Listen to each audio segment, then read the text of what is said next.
Hello guys, so we are going to continue the discussion with respect to statistics, and in this video we are going to cover a very important topic that is about probability distribution functions. Now this is a really important topic. With the base of this we will be able to understand different distributions of data that we specifically have, and through that we will definitely be able to solve a lot of problems when you understand about that particular data. So first of all, we'll try to understand the definition. What exactly is probability distribution function? So here, probability distribution function describes how the probabilities are distributed over the values of a random variable. Let's consider we have a random variable called as ages, okay? And it has some data.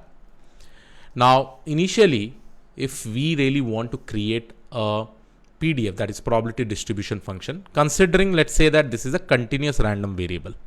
Okay, it is a continuous random variable. Okay, so what we basically do is that with respect to this particular variable, we go ahead and construct our histograms, right? And I hope everybody knows how do we construct a histogram. Let's say if our histogram looks something like this. Okay, and on the y-axis, you will specifically be having frequency. In the x-axis, you will be having ages, right? Now, in order to, if I say that, okay, I have this particular histogram, I've already explained that if I smoothen this histogram, then I will get some kind of distribution, which looks like this. That basically means this entire random variable can be represented in the terms of probabilities in this distribution way, right? And once we probably convert this, or once we smoothen this histogram, the y-axis then becomes something called as probability density. We'll discuss more about it, what exactly is probability density and how these values are actually calculated. So in this probability density, you will be having some values like 0.01, you may have 0.02, then you may have 0.03, then you may have 0.04, right? And let's say this tip value, right, with respect to this particular mean, let's say this is my mean or median, right? If I really want to take ages, let's say over here the median is somewhere around 55, okay? And if I just plot 55 over here, you'll be able to see that I'm getting the probability density equal to 0.04. What does this basically mean? We will discuss about this, how these values are actually derived. We'll discuss each and everything as we go ahead, right? But understand, once we get this kind of distribution, right? Once we get this kind of PDF function, we will be able to understand about this data a lot, because based on different data sets, we usually get different kind of distribution. We may have one kind of distribution like this. It may be right skewed. We may have another distribution which may be left skewed, right?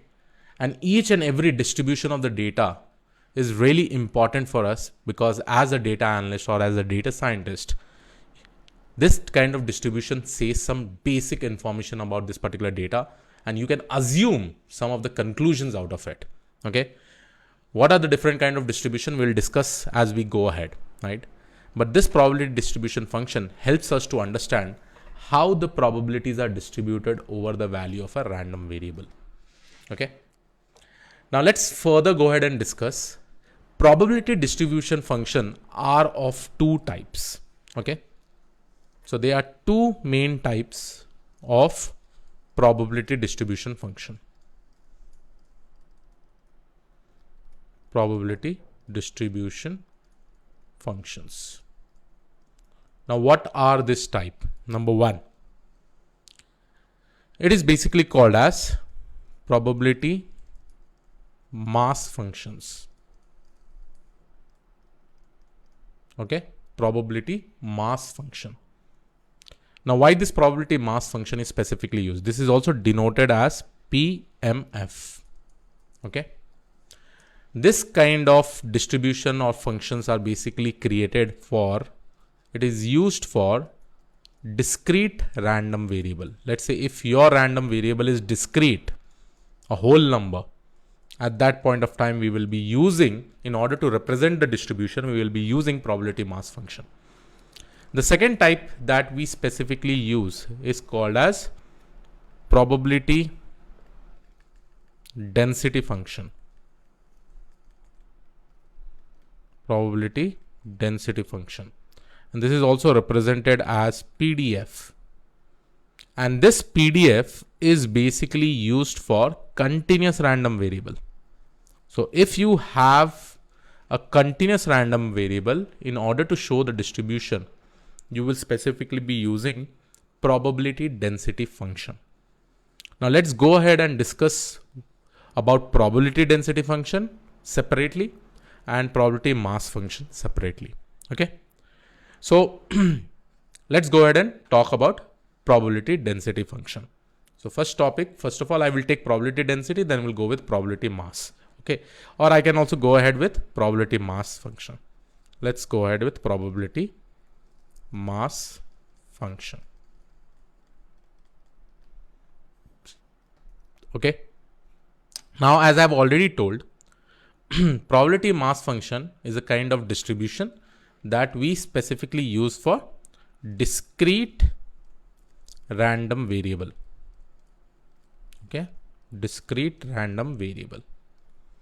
Let's take a specific example, and based on this, we will try to construct the PMF. Okay.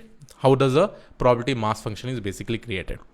Let's take a basic example, rolling a dice. See, when I try to roll a dice, how many different outcomes I have? 1, 2, 3, 4, 5, 6. And this is like a fair dice, okay? Fair dice.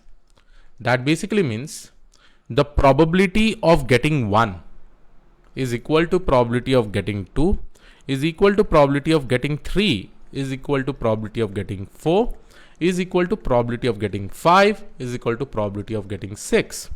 Since I'm saying this as a fair dice, whenever I roll this dice, the probability of getting each and every number are same, and that value is nothing but 1 by 6, right? If I want to probably get the probability of 1, there are 6 outcomes, so it will be 1 divided by 6. I hope this is a simple probability rule. Okay. Now, based on this probability, since this is a fair dice, how do we construct our PMF? Let's discuss about that. That is probability mass function. So in order to construct it, I will go ahead and construct something like this. This will be my x-axis. The x-axis is nothing but the outcomes with respect to my dice, right? And the outcomes are nothing but it is 1, 2, 3, 4, 5, and 6. Okay. 1, 2, 3, 4, 5, 6. In the y-axis, you specifically have probabilities value. Okay. And as you all know, right, probability of getting 1 is nothing but 1 by 6. So I will just go ahead and write 1 by 6, 2 by 6, 3 by 6, 4 by 6, 5 by 6, and finally 1. Okay. So these are my various probabilities, let's say. But as we all know, the probability of getting each and every number. So the probability of getting 1 is nothing but 1 by 6. Probability of getting 2 is nothing but 1 by 6. Probability of getting 3 is nothing but 1 by 6. So like this, all the probabilities with respect to 6 is 1 by 6 itself. So based on this probability mass function, how do we construct this? The probability of getting 1 is nothing but 1 by 6. So we'll go ahead and construct the building like this. Probability of getting 2 is nothing but 1 by 6. 3 is nothing but like this. 4 is nothing but like this. 5 is nothing but like this. 6 is nothing but like this. And here you can see probability of getting this for all the number is nothing but 1 by 6. Right? This is a basic example. And I will talk about what kind of distribution this is. Okay. We will discuss in depth about distribution as we go ahead. Okay. Now this is the basic way of creating a probability mass function for a discrete random variable. Now let's talk about one more very important thing, which is called as cumulative density function. Cumulative density function, which is also called as CDF. The reason why I'm telling you about CDF, because through this we will be able to probably assume many things. Okay. We'll be able to do much more calculation. We'll be able to get more information. So what exactly is cumulative density function? So let's talk about it. So here I will just go ahead and write, this is my 1, 2, 3, 4, 5, 6. So these are all my outcomes of my random variable. On the y-axis, you will be having, in the case of probability density function, is nothing but cumulative probability. Okay. And here you specifically have, let's say, I will also go ahead and write 1 by 6, 2 by 6, 3 by 6, 4 by 6, 5 by 6, and this is 1. Okay. Now, let's understand what exactly CDF is, or cumulative density function is. Cumulative density function basically means we need to combine all the probabilities as we go from 1 to 6. Okay. So what is the probability of getting 1 in this case? It is nothing but 1 by 6. So I will go and draw this particular building. Then what is the probability of getting 1 and 2? 1 and 2, right? So if I am trying to calculate the probability of 1 and 2, it is basically nothing but I'll add up 1 by 6. Then for probability of 2 also I'm getting 1 by 6. So this 2 will get added and I'll be getting 2 by 6. So this basically shows the cumulative probability of 1 and 2, right? Similarly, what is the probability of 1, 2 and 3? So it is nothing but we'll go ahead and add up this 3 probabilities, 1 by 6, 1 by 6, 1 by 6. So it is nothing but 3 by 6. Similarly for 4, it will become 4 by 6. Similarly for 5, it will become 5 by 6. And finally, this value will be 6 by 6. So overall, if I probably consider this cumulative density function, the value will be between 0 to 1, right? It cannot go above than 1, right? And this is what is the differences between the PMF, and similarly I have constructed the cumulative density function of this particular experiment of rolling a dice. Okay. Now the question rises, Krish, what kind of problem statement will be able to solve over here? Let's say that I'll go ahead and ask one question. What is the probability of this random variable to get less than or equal to 2? If I'm rolling a dice, what is the probability of this experiment to come with the value less than or equal to 2? It is very much simple to calculate it. What we'll do? We will just go ahead and write probability of x is equal to 1 plus probability of x is equal to 2. X is equal to 1 and x is equal to 2 basically means rolling a dice with 1, rolling a dice with 2. What is the probability? So once I do this, I will just get 1 by 6 plus 1 by 6, which is nothing but 2 by 6, which is nothing but 1 by 3. So this is how I'm able to get the answer. And what does this basically indicate? This indicates that the probability of getting 1 and 2 is nothing but 2 by 6, which is nothing but 1 by 3. Right? Similarly, I can go ahead and ask, what is the probability of rolling a dice and probably I get the value less than or equal to 6? Okay. So all the possible ways. So here what I will do, I will write probability of x is equal to 1 plus probability of x is equal to 2, like this, up to probability of x is equal to 3, x is equal to 6. Once I do this, I'll be able to do the calculation. At the end of the day, the overall sum over here, when I'm doing, it will be 1, right? This is the probability. So I hope you are able to understand whenever we have a discrete random variable, we can use probability mass function to showcase this entire distribution, right? And as said, what exactly is probability distribution function? It describes how the probability are distributed over a random variable. And in this case, my random variable is nothing but discrete random variable. And since we are talking in terms of probability, the value, maximum value will be 1 if I cumulatively add it up, right? Now let's talk about the next type, and very important type, because this specifically applies to a continuous random variable. It is nothing but something called as probability density function, which is nothing but PDF. Okay. PDF. Okay. Now first thing first, this is basically used for the distribution, to showcase the distribution of a continuous random variable. Continuous random variable. Let's say I have x, this is my random variable of ages. Okay, it has some values over here. Okay, now let's usually draw this distribution. And now this is really important because I'll make you understand. On the x-axis, you basically have your x, that is random variable. Let's say this is your mean 165. Okay, 165. Sorry, this is ages, right? So let's let's make it to somewhere around 40. 40 is my mean, let's consider. Okay. Now what I'll do based on this particular mean, I will just draw this probability distribution. Okay. Let's talk about this. How do we draw this? It is very simple. We first of all create a histogram, then we smoothen it, right? We smoothen this diagram. Okay. Let's draw it properly. Yeah, perfect. Okay. Now this is my mean. Okay. Now on the y-axis, usually we have something called as probability density. Now we'll understand what exactly this probability density mean. Let's say this is my age 45. If I go one standard deviation to the left, let's say it is 35, then you have 30. Similarly, you have 45, you have 50. Okay. This is how my distribution is. And let's consider this is a symmetrical distribution. That basically means 50% of the distribution of this random variable are present over here, and 50% of the distribution of the random variable are present over here, right? Now, on the probability density side, on this y-axis, you will be having some values. Let's say that you have some values like 0.01, you have some values like 0.02, then you have 0.03, then you have 0.04, and let's consider you have 0.05. Okay.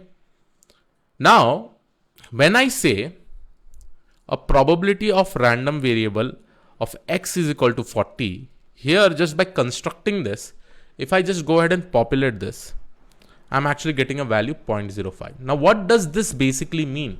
Does this mean that the probability of a random variable equal to 40 is nothing but 5% probability? No, right? This does not mean that, okay? And this is where you really need to understand how this probability density is basically derived, okay? Here, with respect to this PDF, I will also talk about one very important concept, which is called as area under the curve. So one, I will be talking about area under the curve.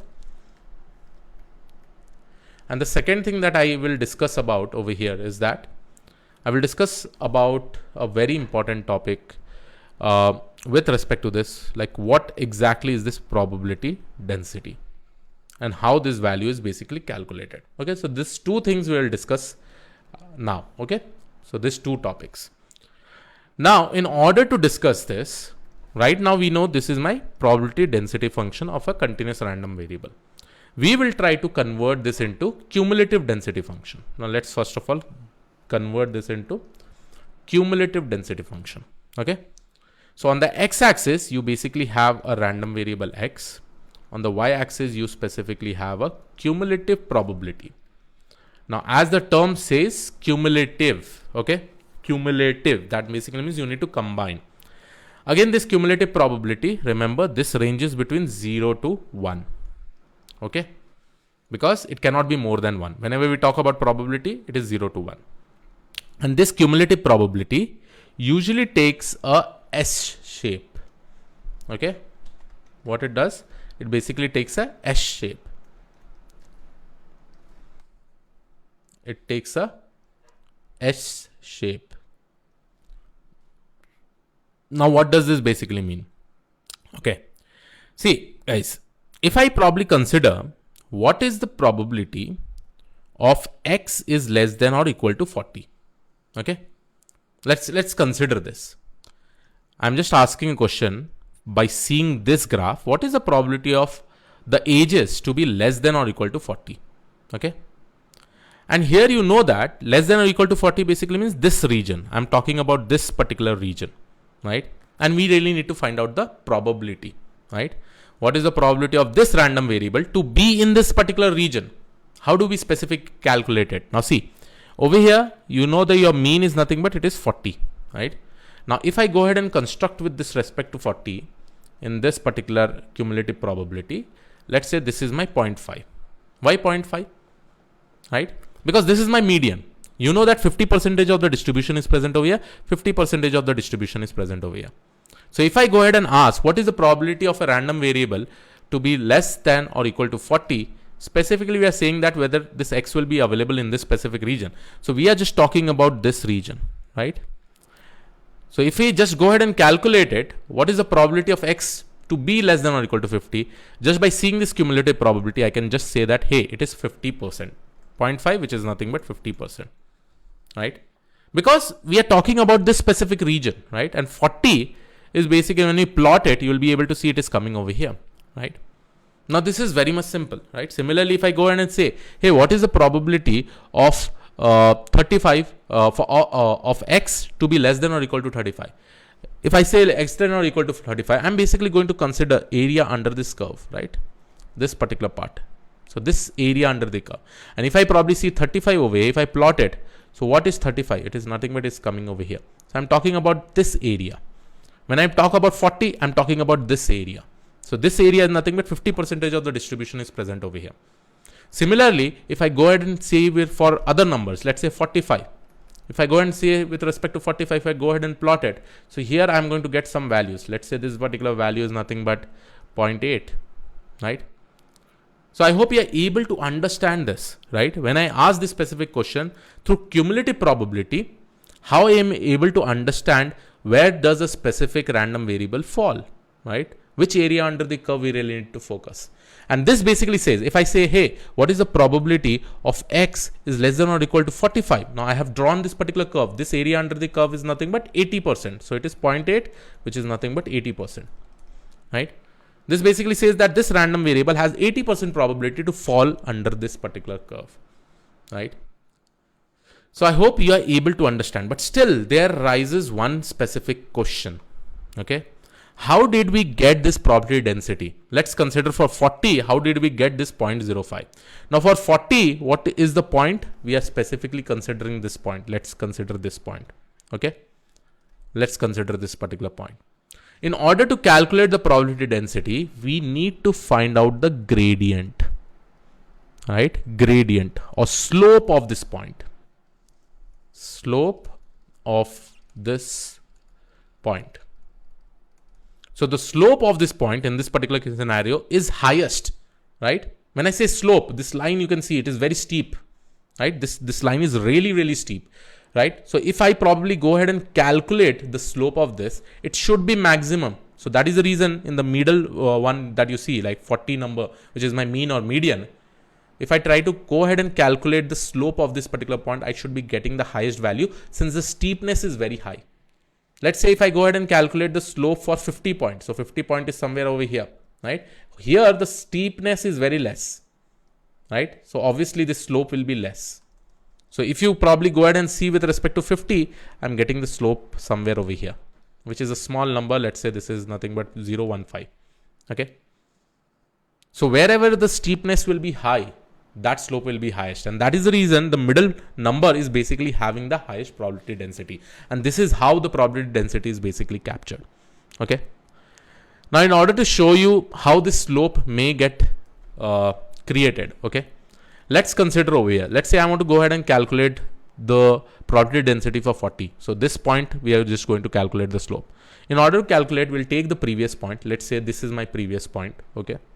This is my previous point and this is the above point near 40. We'll take the nearest point out of it. Okay. Let's say this value is 166. Oh, sorry. This value is 44. This value may be 38. Okay. So how do we specifically calculate this? Okay. And with respect to this particular point, we also go ahead and calculate the slope. Now, in order to calculate the slope, it is very simple. Okay. We take the nearest point, that is nothing but 44 minus 44, sorry. Okay. So let's see this. Okay. So first of all, what we'll do, we'll first of all go ahead and calculate what is the probability for this. What is the probability for this? Okay. For this 38 and 44. For 38, let's say I'm getting a probability of 0.45. Here I'm getting a probability of 0.65. Okay. So the slope will basically be calculated by 0.65 minus 0.45 divided by whatever numbers that I have over here, 44 minus 38, right? This is the slope formula. Okay.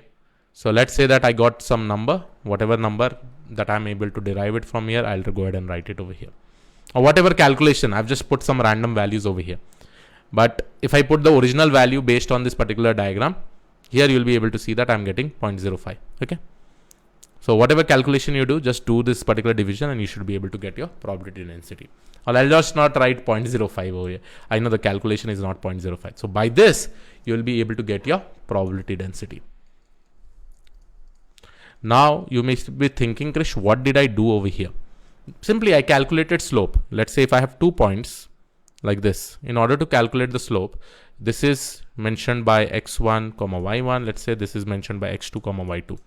So in order to calculate the slope, the formula is very simple, right? x2 minus x1 divided by y2 minus y1. So this is the formula that we usually use to calculate a slope between 2 points. But we need to calculate the slope with respect to a single point. So we can take the 2 nearest point and we can calculate it. So this is the formula that we have specifically used to calculate the slope. We can also say this slope as gradient, okay? This as gradient. And that is how we calculate this probability density. Probability density. So if in interview they ask you, hey, what exactly is probability density? Okay, what exactly is probability density? Then here you can basically go ahead and just define. It is nothing but it is a gradient. Gradient basically means derivative. Gradient of cumulative curve or cumulative density function, right? And that is the reason this cumulative density function is really important. It is nothing but it is a gradient of cumulative density function. So I hope you are able to understand. You also understood about this two terms, area under the curve and how to calculate the probability density. Okay. And this is how you can probably represent any distribution with the help of probability density function. So yes, this was the video. 3 important topics we have discussed over here. I'll also go ahead and write the third topic, which is necessary to understand about probability mass and density function, which is nothing but cumulative distribution function. Okay. Cumulative basically means we're just combining. Okay. And this is nothing but this is represented by CDF. So I hope you like this particular video. This was it from my side, a very important video. Now in the next video, we are going to see the different types of distribution.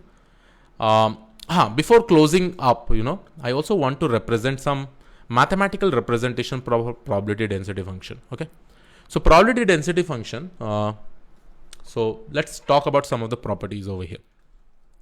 Okay. Some of the properties. Okay. I'll write like this. I'll write PDF properties. PDF properties. Okay. So the first property is nothing but it is always non-negative. What is non-negative? Non-negativity. Okay. So here the function that will be used to create this entire probability density function. See, there should be one function which will take this number and should be able to create your probability density. I know this is how gradient is basically calculated and we get the probability density. But mathematically we use a specific function. So here I'm going to denote it by f of x of 0. So for all x values. Okay. Second thing, the total area under the PDF curve, I'll explain the first point in much more detail right now, is equal to 1. Okay.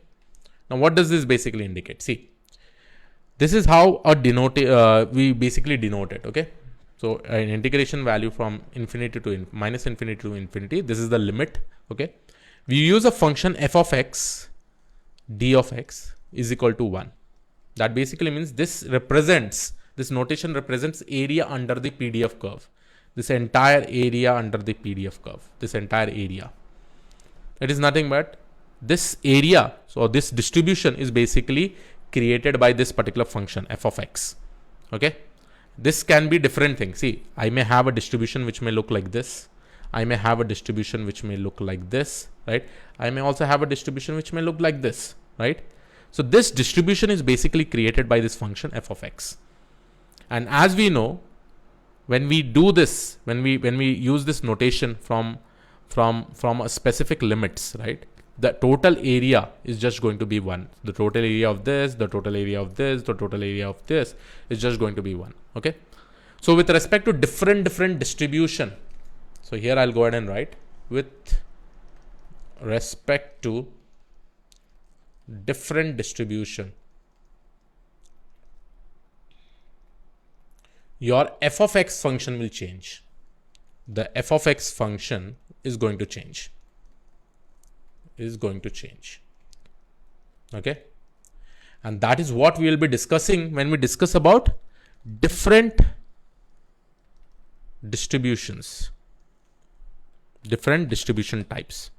There are around 8 to 10 distribution types, like normal Gaussian distribution, you have normal distribution, normal or Gaussian distribution, you have log normal distribution, you have binomial distribution, you have Bernoulli distribution.